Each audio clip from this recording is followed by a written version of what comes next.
All right, 5.4, day 1, dividing polynomials using long division. So this is a lot of fun. You're going to think it's crazy at first, and it is crazy, but it's kind of cool whenever it starts working and you're like, oh, okay.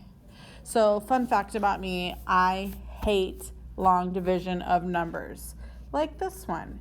But, I hate it, absolutely hated it. When I taught 6th grade, I hated having to teach this because it's just not fun. It's like pulling teeth. All right, and you can get a calculator to do it. But, all right, we're going to do it just to recap on how to do long division. Don't worry, when we do it with polynomials, it's different and it's easier. It doesn't take this much work. Okay, so you put the first number under the long division sign, okay, and then you put the 18. Then if you recall, you do 18 goes into 2, how many times? 0. 18 goes into 24, how many times? Once. Then you do 1 times 18, 18. Then you subtract, and you get 6. All right, then you bring the next number down 6. 18 goes into 6, 3 times. 3 times 18 is 54. Go ahead and subtract, and you get 12. Bring down the 0. 18 goes into 120. This is the part I hate. You're like thinking, you have to think of 18 times 4, 18 times 5. I'll just let you know, because I've already done this problem, it's times 6. So 6 times 18 is 102. Okay, or sorry, no, 108. My bad. 108. Subtract, and you get 12. Drop down another 0. Or sorry, what am I doing? I'm struggling. It's 122. Drop down the 2, not the 0. Okay, so 18 goes into 122 6 times still, so that would be 108. You subtract and you get 14. So there's a few different ways you can write it. Probably the first way they taught you in elementary is to put a big fat R and put remainder 14. Okay, that's gross. You could also put it in a calculator and you're going to have a decimal, but we don't want to do that because decimals are gross too. Or you could do this. You could write it as a fraction. So you would have 13, well, maybe 13, sorry, I'm having technical difficulties, shocker. 1366 and 14, which are a remainder, over what we divided by. In this case, it was 18. Okay. This answer is great. It's not fantastic, and the reason is you can reduce. You can divide both of those by 2. So this now, your final answer will be 1,366 and 7/9. Ugh, that was painful.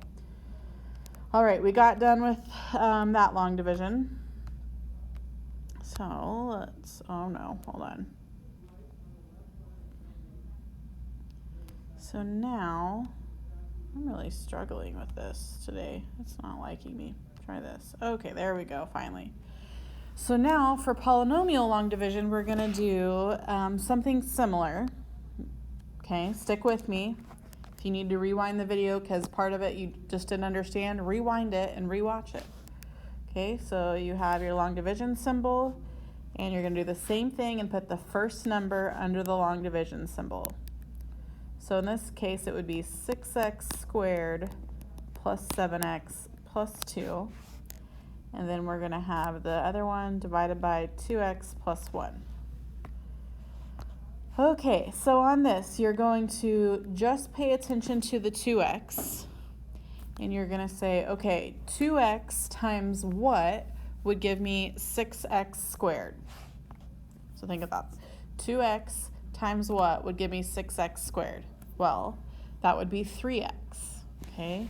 So since your answer is 3x, you're going to put it over here in your x column, because see that 7x, that's the x column. Okay, got that. Now let's multiply it back just like we would. So you're going to do 3x times 2x gives you 6x squared. 3x times positive 1 is positive 3x. Okay, now what do you think the next step is? Yes, we're going to subtract. So this is tricky. You have a couple different ways. If you can just know you're subtracting, that's fine. Or if you need to distribute the negative to both terms, I've seen that done too. So whichever way you prefer. So 6x squared minus 6x squared is 0. Good, that's what we needed. Then you have 7x minus positive 3x would give you 4x. Okay, so now drop down your positive 2. All right, so now we're going to do the exact same thing we did before. You're thinking 2x times what gives you 4x? Well, that would just be positive 2, right? Oops, let me go to blue. Positive 2. Multiply it back. 2 times 2x would give you 4x.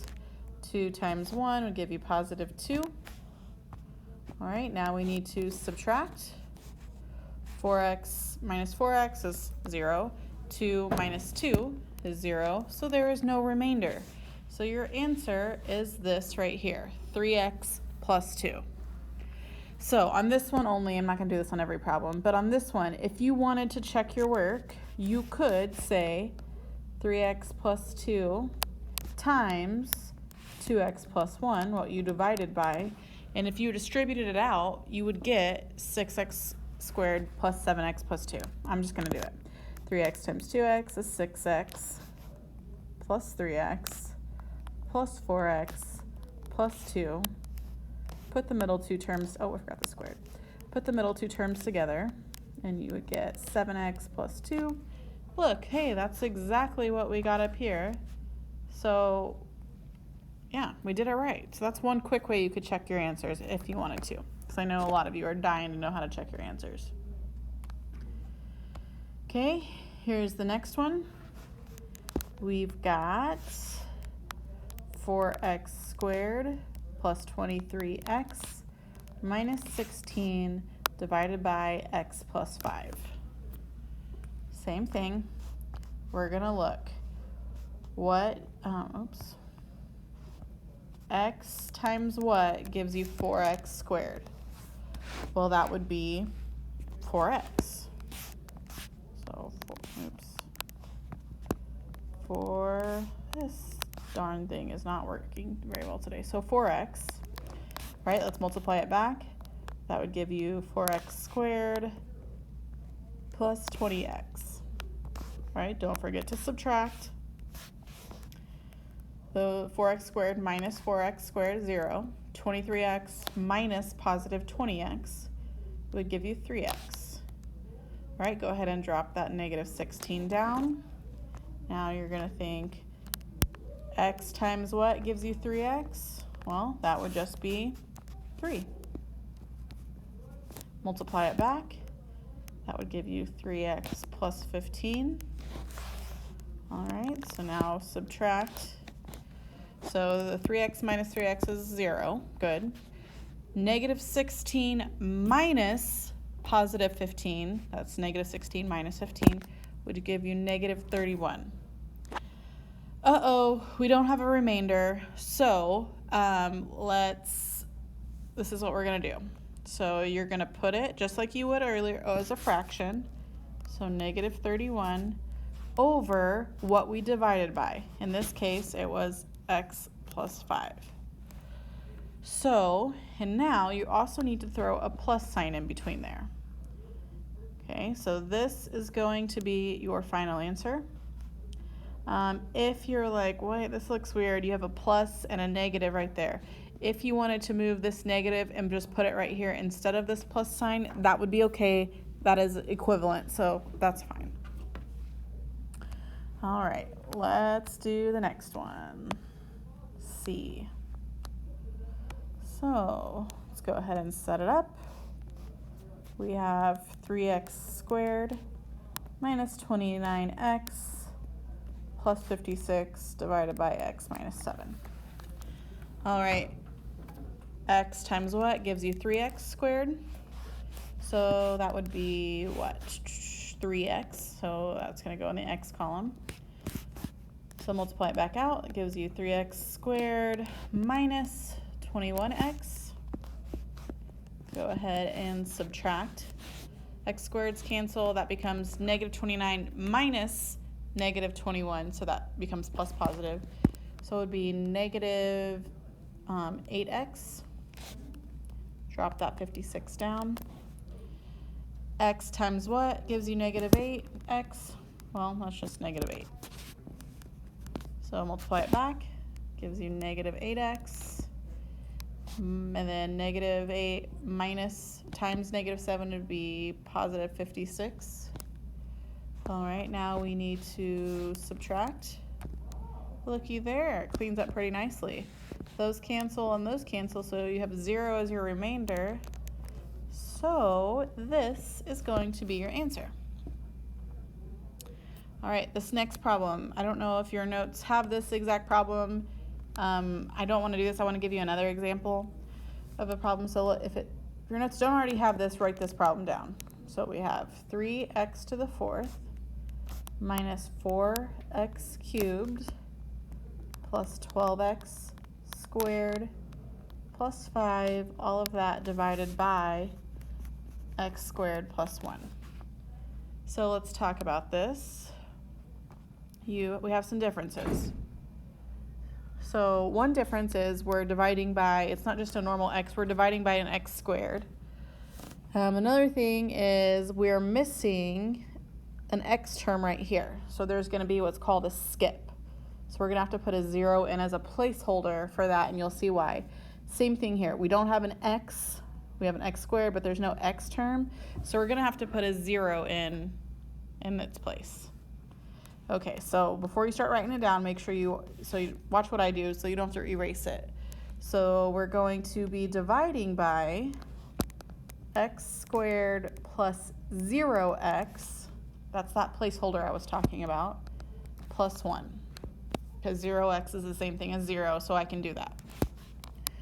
All right, and now the next one would be 3x to the 4th minus 4x cubed plus 12x squared plus 0x plus 5. All right, now it's the same thing. Don't worry. So x squared times what gives you 3x to the 4th? Well, that would be 3x squared. So usually I would put this right here, right? Because you just do the next one over, but not in this case. You got to put it in the x squared column. So 3x squared would be right there. Okay, multiply it back out. 3x squared times x squared is 3x to the 4th.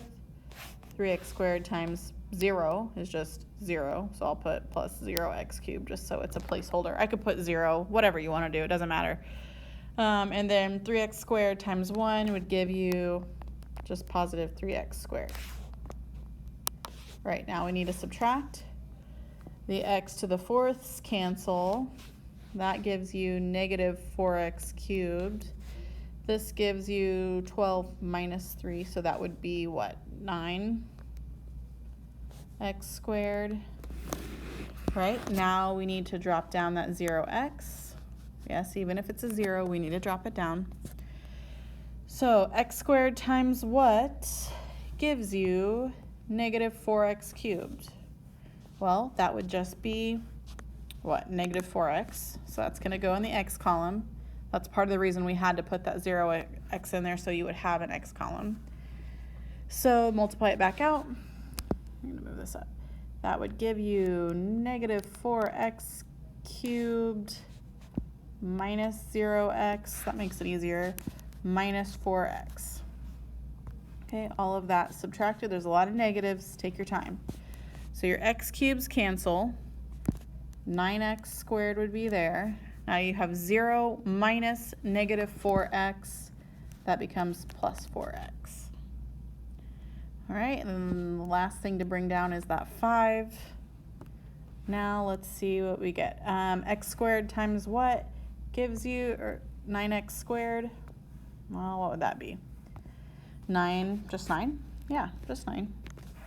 Okay, 9 times x squared would give you 9x squared. 9 times 0 give you 0x. And 9 times 1 gives you positive 9. All right, go ahead. Why did I put a plus sign? Let's subtract. X squareds cancel. You get 4x, and then 5 minus 9 would be negative 4. All right, we have a remainder. No big deal. We're going to do the exact same thing. Going to put plus, then 4x minus 4 is going to go on top. And then you could go ahead and put this, but that's kind of weird with the 0x. So I'm just going to put the original divisor. So this would be x squared plus 1. All right, last problem. So is this a factor of that?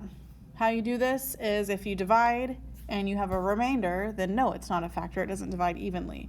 But if you do it and you get a 0 remainder, then yes, it's a factor.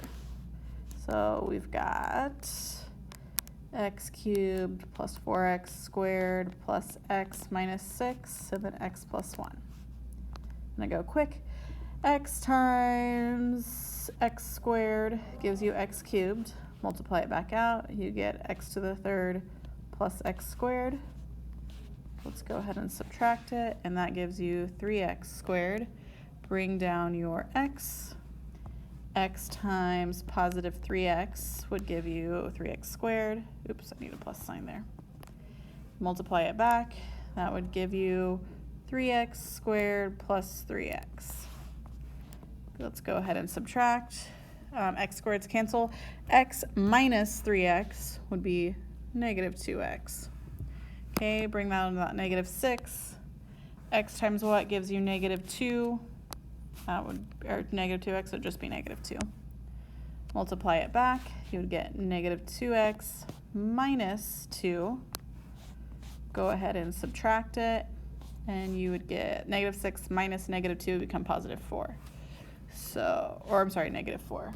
All right, so this would be, is this a factor? No. This is no, not a factor. All right, that's all I have for this video, so thanks for watching.